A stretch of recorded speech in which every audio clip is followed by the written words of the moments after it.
used to be an engineer for the last 10 years, and it was pretty hard decision for me to change my career entirely. That's so true. And I used to cook for the students, the international students in Korean church, and I love doing it actually. So I decided to cook the very authentic Korean food to the community in Milwaukee area with a very affordable price.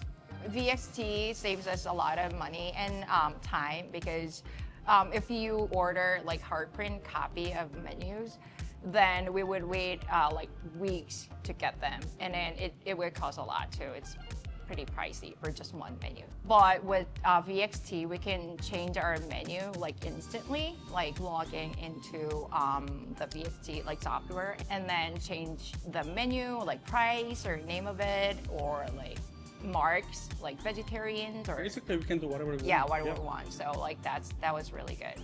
The most important thing is the quality, right? Because it's our first time running the restaurant right now, so our first priority was the reliability and the quality. Oh, actually, dreams come true already. Yeah, so it's open 5 months ago.